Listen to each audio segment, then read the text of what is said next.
I work in the area of development in Auroville. I'm not going to say I'm an architect because architecture for me is a byproduct of the work I do.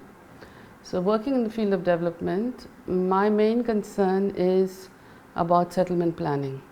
You can't have a human settlement without actually having a certain system of water supply, distribution, disposal, and security of all these systems for the health and the social economic functioning of the place.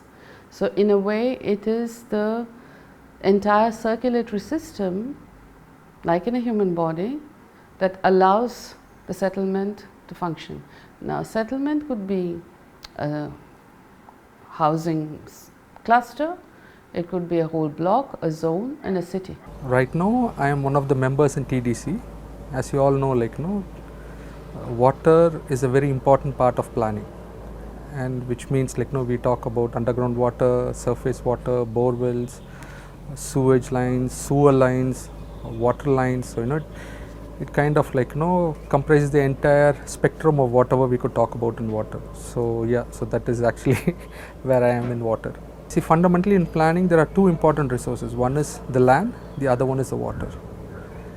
And even after 50 years, we still haven't really completed that cycle or the loop, either with land or with water. Started with regional planning and keeping Auroville relevant, because if we don't manage our water resources, neither will there be an Auroville, and neither will we be doing what we should be doing for the surrounding population. So that's what engaged me. I'd already worked with David Stein when I was in Lavinier previously, and it just made sense to be building and working on the concept of Auroville based on water security.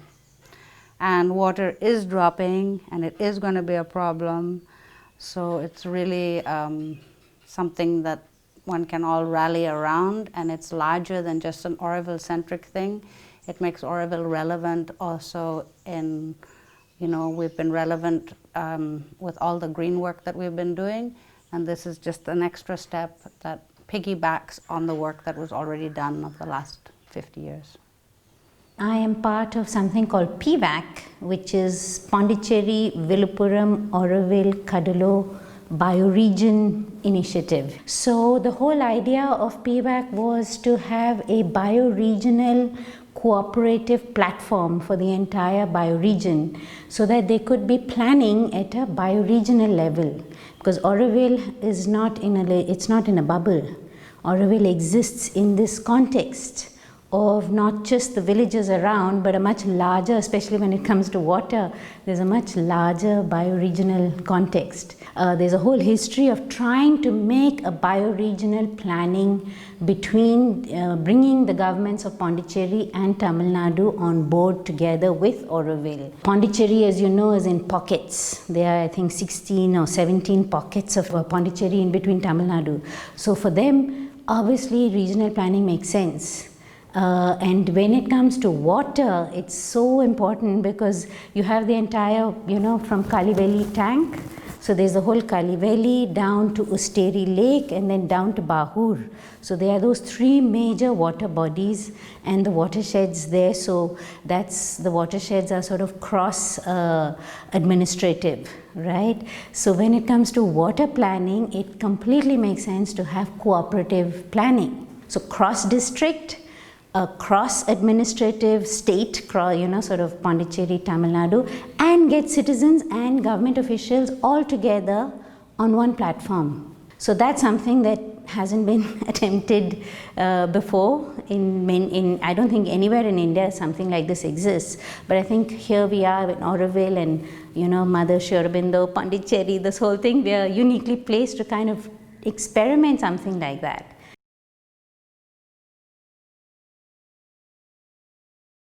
I fundamentally personally believe if we have to really harness the potential of water, really make it available to the next generation in Auroville, without human unity we can't work with water. So water is not only a resource, water I find is the cornerstone or the pivot on which the human unity of Auroville could actually be placed. Human unity don't treat water just as a resource. It's much more powerful than that. It's a consciousness, I would say. It's an energy. Third, I would say, is look at land. Make sure we get the lands at the earliest. And the fourth is make sure we respect our rain. Look at rain as a resource. Look at rain as a kind of instigator of an energy called water. So I would say these four as a very important part of what we are looking at. I think that's the challenge. If Mother had given this magic formula, we wouldn't all be sitting and you wouldn't be having this interview, right? The problem is like with global warming or the climate crisis. The problem with these issues is they're a little bit, esoteric and a little bit out there, and so people aren't able to really grasp the urgency of them. And so that's one issue. The other issue is that Auroville has a sort of reduced its idea of itself. And it's become a town plan or a city plan, and it's sort of divorced of the living spirit that actually makes it relevant and that brings it forward. So the challenges are having people understand that Auroville will only be relevant if it's not just a city plan and if we don't just concentrate on a small circle. Auroville is much larger than that, and for Auroville to be sustainable, it'll have to have an impact on the surrounding, positive impact on the surrounding areas in terms of ecological security, which is water and the soil and all of that. The challenge is for Auroville to be the example. At a little bit, for example, I wrote to the Matrumandira, we don't stand on an ethical foot when we are watering lawns and have huge cubic meters of water that we're spending on a garden, when we should be trying to do more dry gardens, finding grass that doesn't require much water, because it's very hard for us to give lessons if we ourselves are not following them. What's happened in Auroville is everybody thinks in silos now. Everybody's creating Auroville in their own little silo, but Auroville already exists. So the mindset has to be, what does Auroville need? Not like, oh, I need to make this because I'm not seeing it in Auroville. I would like my own little Auroville space. Everybody's trying to make a little Auroville within Auroville, but Auroville is there. So the mindset has to change to something that is bigger. So PVAC was an attempt really to have bioregional planning, and there have been many attempts along the way, and the usual sort of bureaucratic sloth, often not enough follow-up from Auroville side as well contributed. So trying to get PVAC going itself has been a problem. It's not particularly related to water, but just getting, because it's a completely new idea. You see, it's very rare in India to have states actually cooperating. You have something called the Interstate Council, but that's for larger kind of things, but in a very specific area to have cooperative planning, it's quite hard. So one of the big huge problems of India as a whole, it's not just this region, is encroachment. So water bodies are actually encroached upon, they are built, people fill them up and then build on them, instead of realizing that these are incredible resources and you have to protect all areas where water flows. So when the big huge floods happen in Chennai as well as in Pondicherry, well, it's because it's our fault, human beings. We've gone and built on the water bodies. So one of the main challenges I find is the lack of qualified and committed, what we call electrical, mechanical, plumbing consultants on the base technical level. So we can have all kind of nice big schemes and other things, but we don't have anybody who can actually carry forward the work till the end of the program, who can actually implement the projects. And given the fact that even when we find these people, there's such a high turnover, we're not able to keep them. The second challenge is we do not have trained people to do the management of the systems once they're in place. We actually rely on people who are given a skill training in a very small component, and if something goes on and off somewhere, they are lost. They improvise, which often makes the situation worse. And we do not have any training program for skill development for management, what we call facility managers. Third is, which is actually key to the other two problems, is the resident population. It's very difficult in Auroville to retain the interest of the people. You have events, you have these awareness weeks, you have programs, you have all kind of things, and then they move on. And Auroville is an international city in making, with a diversity of ethnic, national and a socio-economic group, which is very important because it creates a buffet of how you deal with problems, you know, perceptions of solutions. But when it comes to something as critical as water, rather than building on these experiences to apply them to this context, what I find is that it actually creates conflicts. A person who comes from Northern Europe starts questioning the way we conserve water here, because there's different standards there. And then another person who would come from the local area, for whom piped water is a reality of the last 25 years. We do not have the communication tools to unify this diversity presently when it comes to dealing with water. Money and technology, whether it is in the US, where it's nicely available, whether it's in Northern Europe, or even in certain countries where they can put in public funding, has not solved the problem of how do you protect your ecosystem services to ensure that your water sources are consistently replenished, not polluted. It does not solve the problem of equity and accessibility to water. It does not solve the problem of how do you deal with disasters related to water, scarcity or too much. We need to stop using capital and high tech as a weapon against actual research and people's participation to find context driven solutions that are geographically appropriate, which will of course then change the settlement pattern. If you're going to live in Tamil Nadu, coastal Tamil Nadu, what happens? We have a lot of rainfall, we have no rivers, so it's not going to flow along our doorstep, it's going to fall on our heads. So what were people in Tamil Nadu doing? Collecting it in ponds, eries, tanks, and having filtration wells, supplying it. Doing a whole settlement, like the highest pond is next to the well, next to the temple, drinking. The well in the village is for washing. The wells in the fields are for animals and irrigation. So you control pollution, you ritualize in a way so that you prevent pollution, you make it equitable, and you can see your water resources going down, so you change your habits with the season.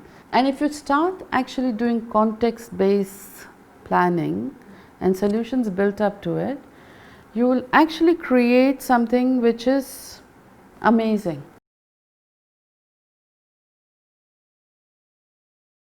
Ideal scenario is if we actually had a will from both the governments, Pondicherry as well as Tamil Nadu, and we were able to get the collectorates, that is Viluppuram as well as Cuddalore collectorates and Auroville all together, that it were actually recognized as a body for cooperative planning in the whole region. And that would be the ideal, to say that we're all human beings, we're all affected by whatever happens in this area, and we need to cooperate to do the best possible by all the people living here in this whole area.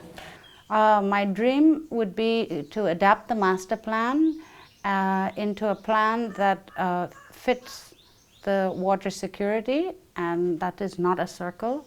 That is, Auroville is situated between two large water bodies. One is Kalaveli and one is Ustari. And for me, everything has to segue like Russian dolls. one thing has to make sense here, and it makes sense here, and it makes sense here. And so the planning has to follow that kind of, you know, you don't just plan, oh, you know, our residential zone. No, if there are water sensitive areas in the residential zone, then those have to be protected. And so the minute city plan to the larger regional plan all has to make sense. My dream would be to take advantage of what we actually have in terms of what we can do for water security and enhance that. And so I would like us to develop more towards the Kaliveli side and be a corridor. So that would be a migratory corridor for animals. It would be the watershed up on the north is also very important for Auroville. So we would be securing those lands because we know whatever land that Auroville has, it has been protected. Animals come back, plant regeneration has come back, but we need to see this on a larger scale.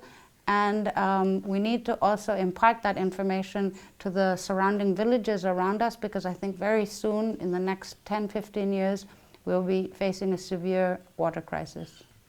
And I'm identifying that a lot of the areas that we need to buy is like Perambuk gullies, which are like Odai Perambuk, where the water flows. So it's better that Auroville has land adjacent to that so that we can allow these areas to be wildlife corridors and water percolation areas. What I would like to see is, instead of us viewing, oh, it's city or environment, it's not one or the other. It's really both. Both things are needed, and the environment has to underpin everything, because that's the obvious thing that sustains us. That's the mother, that's the earth, that's what we're supposed to do, and the rest has to adapt. First thing I would do is work on a land use and urban development plan that completely integrates topography, climate and the water needs, so that we have freshwater ponds with filtration wells and a network of these ponds holding water in such a way that the surface water, recycled water and the groundwater aquifer is the basis. It's almost like the circulation system of the city.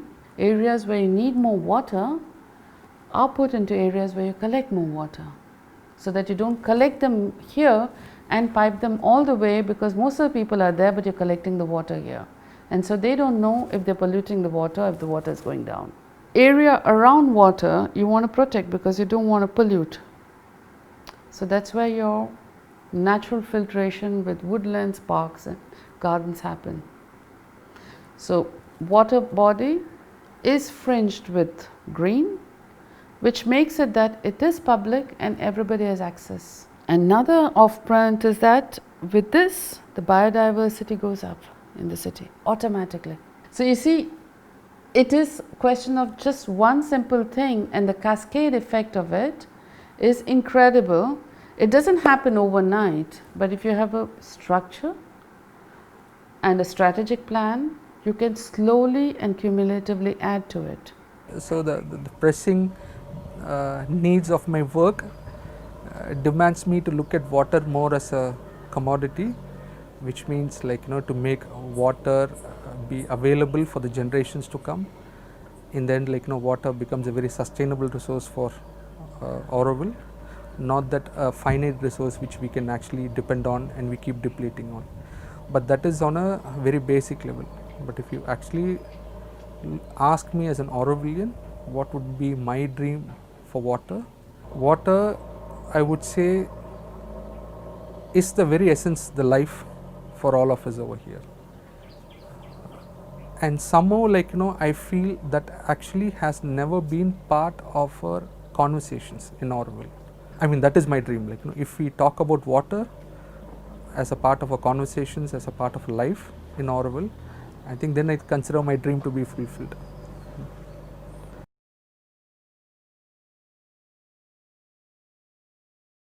Everything we have already is enormous. We just have to enhance on it. It's all a paradigm shift, sadly to say. It's just all a mind pop. Like, in a few years we'll be saying how ridiculous that we wasted so much time in arguing something that seems so evident. Recently in Patanur side near Sadhana forest, the villagers actually endorsed Aviram to the collector to manage the Perambok land.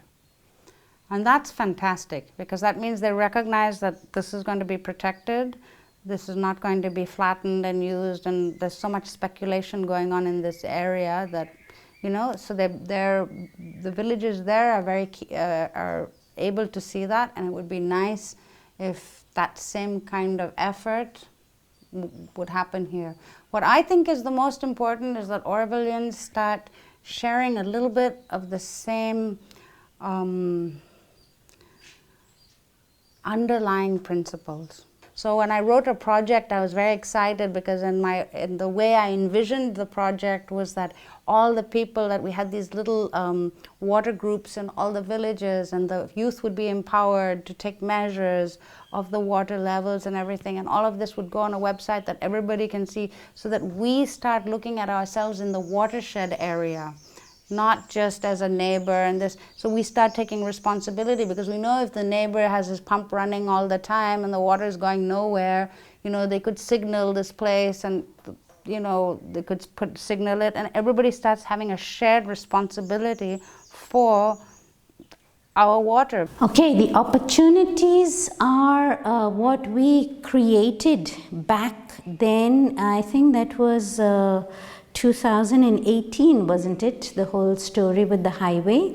So what happened was, when we worked towards that, there was a meeting that happened in September, and it happened in Pondicherry, and it was supported by the Pondicherry Planning Authority.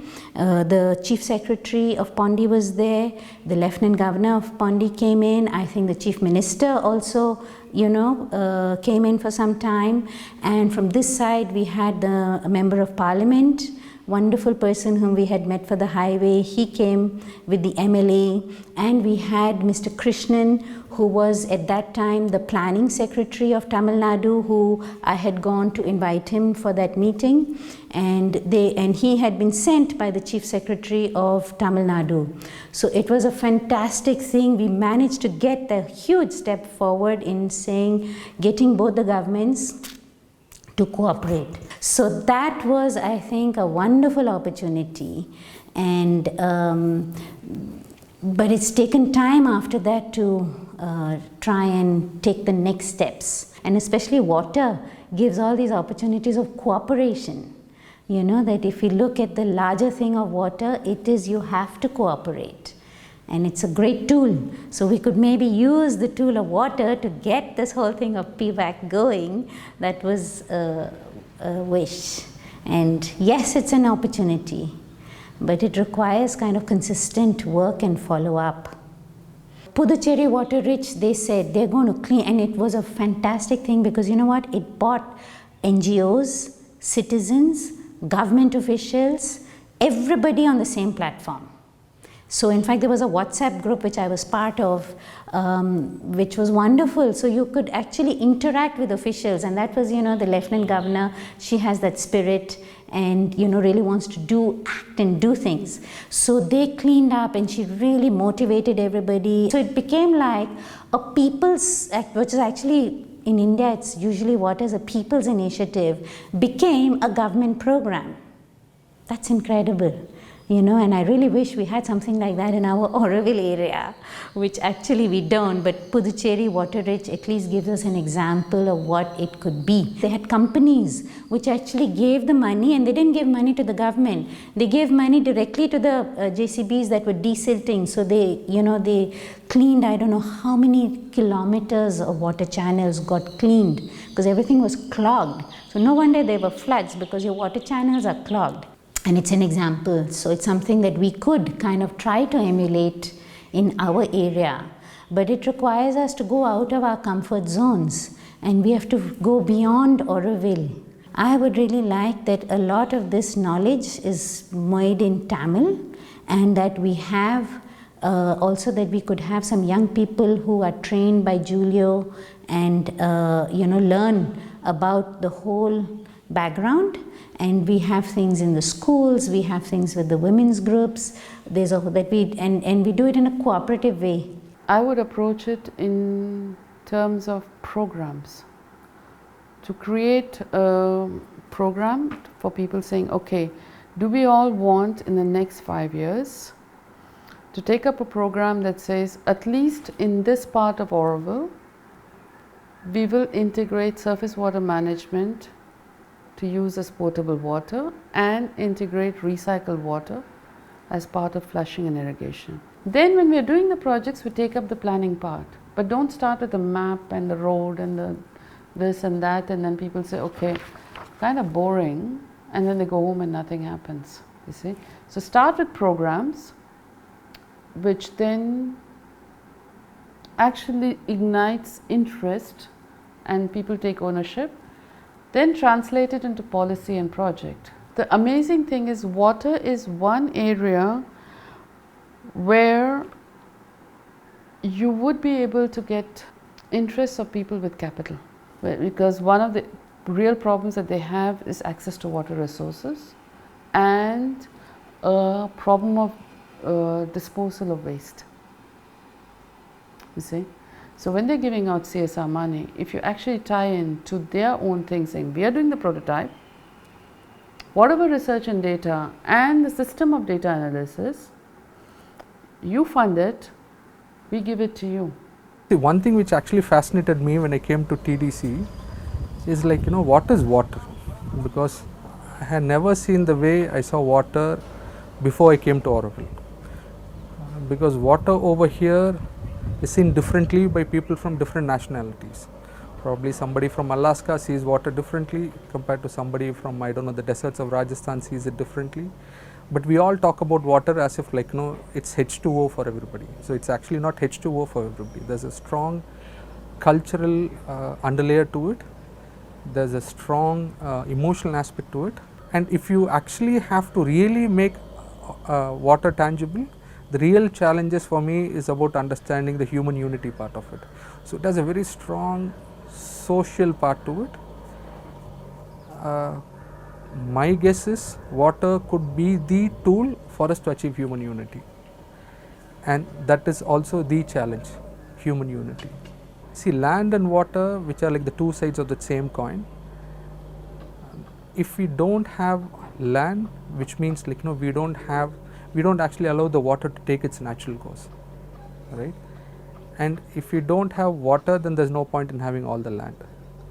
So when you look into a planning perspective, water is the invisible layer which you need to overlap on land. And then locally, if you see, like we have been a monsoon dependent land. We don't have a river in our vicinity. We are talking about maybe desalination in the future. We don't know, that's a futuristic thing. Yes, we can have a portfolio allocated for that, like to keep it happening. But currently, if you see the low hanging fruit, that is to actually look at rain. And rain is something which I have seen, like it's been intangible part of the local culture. So everything is seen as a part of rain. Thirumal, like Vishnu, he's seen as a manifestation of the rain bearing clouds. So there's so much of connectivity with rain, and that's actually a very active part in people's psychology.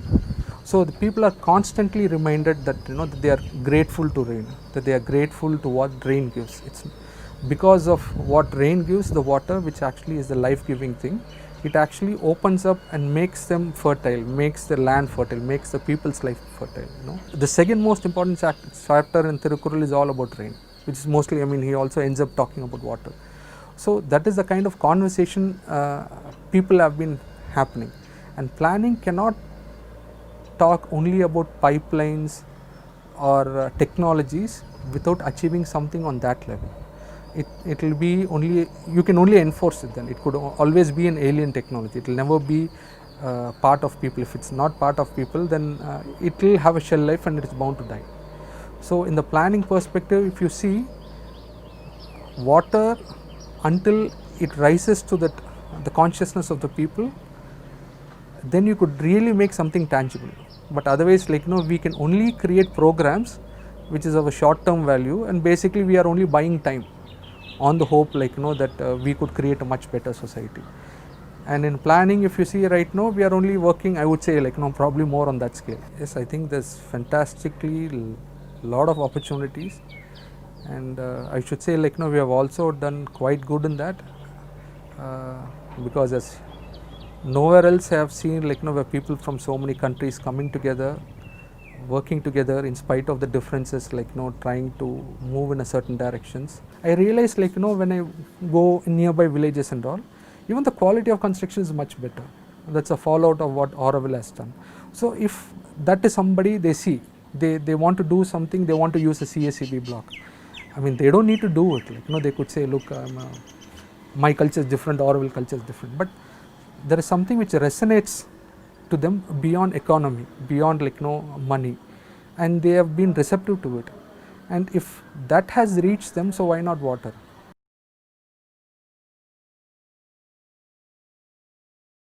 If we say that just along one stretch where there are already several things happening, we overlay the water and we try to do it. That we trap all the surface water in different areas by having the topography, we make the filtration wells, we get some technically enabled people like Gilles Boulicotte and Sia over to connect to the existing water system and say, okay, from 2020 to 2025, we want to do this, that at least in 3 communities, 15 to 20% of the water is surface water. Can we do that? While you're doing it, you will see that other people get interested, but we are not able to take up projects in Auroville.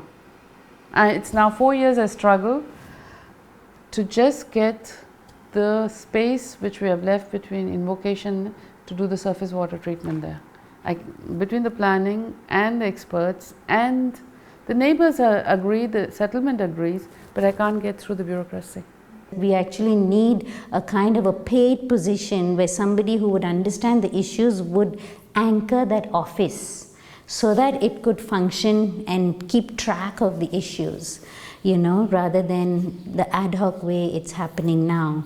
We have to recognize in Auroville that the underlying basis for our life is water, and we have to adapt our plans to match with it. We have to work together with the local authorities and governments. We have to push, the practices of free electricity for farmers is understandable, but it's not going to work in the long run. We should actively have something on the teaching curriculum, on the education level. Second is, somewhere we should start celebrating water, be grateful for the rain. It could be as a part of Auroville culture, whatever it could be. And third, we should actually see that we are creating a community, which means there is a cost, there is an extra cost to it. We should not be miserly in it. We should be more giving in, walking that extra step to make it happen. Whether it's making a bund when they are doing a construction to channelize the rainwater, or maintaining a sewage treatment system. Every Aurovillian has his role to play in it. It just can't be done by one office or by one planning group or by one governing board. Every Aurovillian has an active role to be playing in that. See, water, like I said, is an energy, it's a force. So you need to work on a multitude of levels. Planning can only create a framework for it. Maybe FAMC probably can create only an economic guideline for it, a commercial guideline for it. So there should be some entity which can actually represent, and the best would be is the community itself. So there should be a representative people from the community who could ensure that these things are followed. They don't need to push people, but at least they should kind of make it more participatory, bring in a wider audience with the community. So first and foremost, I would suggest is this vision, if it has to be implemented, it has to have a kind of a guidance group or something like that. And the guidance group is more of a kind of an auditing. Oh, you have promised something in 2 years, have we done it, have we achieved it, right? Because there are a lot of overlapping spheres which actually the current structure can't hold it. It is a kind of a consciousness, it's not something it can't be enforceable, it can't be made as a law, and that is the beauty with water, and that is why I feel it has this power to unify us, improve our consciousness. So this is the fundamental thing. Protection of land, purchase of land, that is an important aspect of it. Once you have this, then we could actually work on a vision policy, a concrete vision policy through TDC, FAMC, Green Group, whatever, So I think then we have enough of these groups empowered, entitled, whatever, resources to take it forward. And I'm so grateful and thankful that especially youngsters, they have taken it up in Auroville. And if we could actually continue this momentum, and if you could keep asking these questions, keep churning people about water, I think you have done a really fantastic job.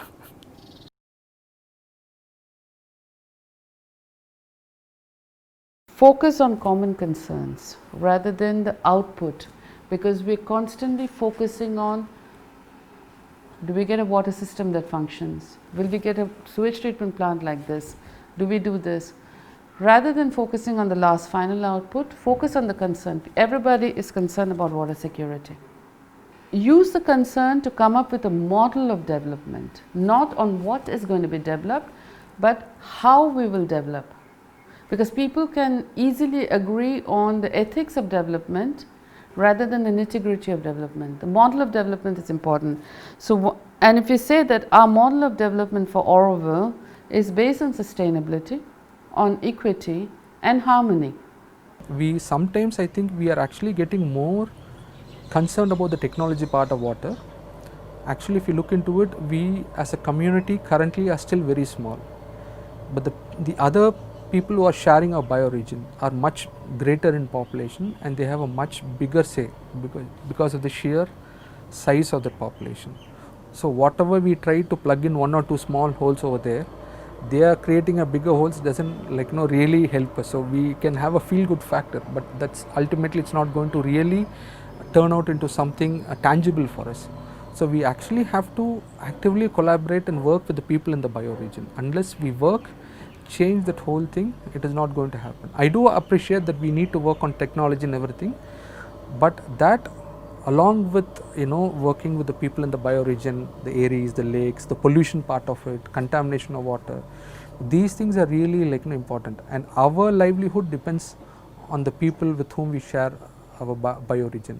The very vision of Auroville depends on that. My key message would be to change our planning and the projection of what Auroville looks like, and start really understanding that what needs to be projected is something that aims at protecting the water source for this environment. We should be on the cutting edge of figuring out what is the best. These are universal things, that these are our challenges, and we need goodwill to figure them out.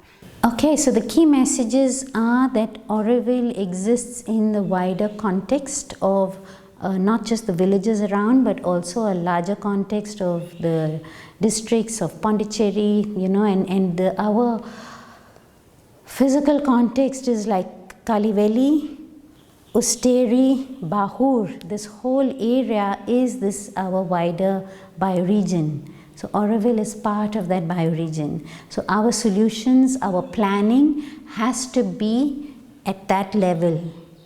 One, so there has to be a bioregional planning, and two, that water is a huge opportunity of cooperation.